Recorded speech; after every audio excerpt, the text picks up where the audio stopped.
How's it going, everyone? The Packers have another top 30 visit, and in this one, we're going to be looking at Kentucky running back Ray Davis. So, on the consensus draft board, Ray Davis is currently ranked the 10th best running back in this year's draft and is currently ranked 119th overall out of all the players. He did get invited to the combine, so he comes in at 5 feet 8 inches and 211 pounds. He ended up with a RAS score of 6.12. He ran the 40-yard dash in 4.52 seconds, so not extremely fast, but not extremely slow. Had a vertical of 35 inches and a broad jump of 9 feet and 11 inches. And he had his shuttle run at 4.51 seconds. For his 40-yard time comparatively to all the players that attended the combine, he ranked 10th, with the fastest person being Isaiah Guerendo at 4.33. So 10th best 40-yard time out of all the running backs. Now, for his time in college, he spent 5 years, and he transferred a couple times. So to start off, his collegiate career was in 2019, and he ended up playing for Temple. He played in 12 games, had 193 rushing attempts, which was good for 936 yards, with a 4.8 yard average and 8 touchdowns. He also added 15 receptions for 181 reception yards, and 2 receiving touchdowns.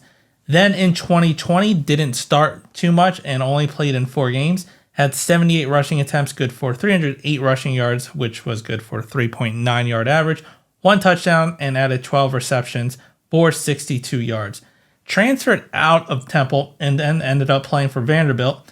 And unfortunately, he only played 3 games because unfortunately he did injure his toe, which ended his season. But in those 3 games, had 44 attempts for 211 yards and 4.8 yards a carry and 1 touchdown. Then in 2022, coming back from his injury year, started all 12 games, had 232 rushing attempts, which was good for 1,042 yards at a 4.5 yard per rush. Had 5 touchdowns and also added 29 receptions for 169 yards and 3 touchdowns. Then transferred out of Vanderbilt and played for Kentucky in his final year and played in 13 games. He had 199 rushing attempts, good for 1,129 rushing yards at 5.7 yards per attempt, and 14 touchdowns, and also added 33 receptions, good for 323 yards and 7 touchdowns. So excelled well, not in just the rushing game, but also in the receiving game when called upon, with 7 receiving touchdowns as a running back. Over on the PFF side, for his collegiate career in Temple in 2019, he had an 80.5 offensive grade and an 84.8 run grade. Then in 2020, had a 61.8 offensive grade and a 62.1 rushing grade. And also had a terrible year where he had 3 fumbles, and it was pretty much the most out of all years for him. Then in 2021 for Vanderbilt, had a 76.8 offensive grade and a 79.3 run grade. 2022, an 82.7 offensive grade and an 84.9 run grade. Then in his final year at Kentucky, an 87.5 offensive grade with a 91.4 run grade. So pretty much improved year after year. So what are some of the pros for Ray Davis? He has an above average strength and contact balance. He's quick controlled footwork, always prepared to adjust his path. Above average change of direction and flexibility for his size. Good vision and conviction as a runner. Efficient, no-nonsense rushing style. Above average pass catcher. Reliable hands, flashes ability to run routes downfield. And good eyes and strength in pass protection. Now, as for the negatives, sometimes fails to run through head-on contact, will brace and stop churning his legs. Below average explosiveness in space, does not make defenders miss consistently. Below average acceleration and burst. And below average technique and pass protection, loses reps he shouldn't.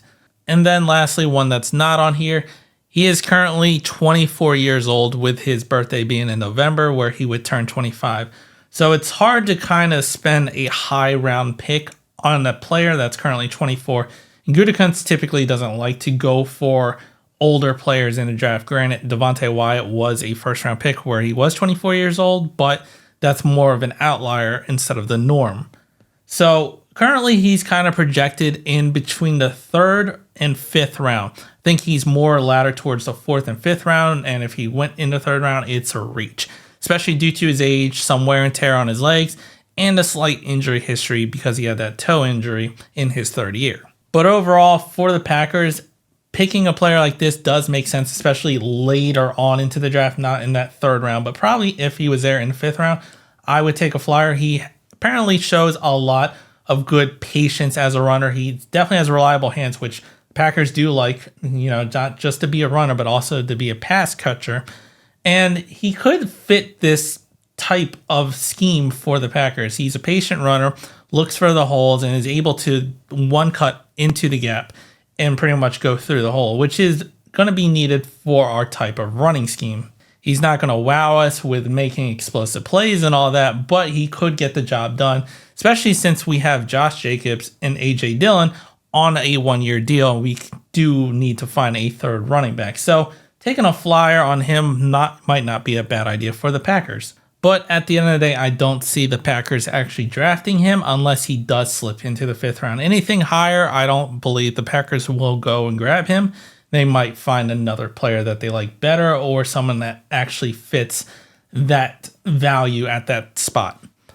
But let me know what you think down in the comments. If you liked the video, hit the like button, subscribe to the channel, and as always, go Pack Go.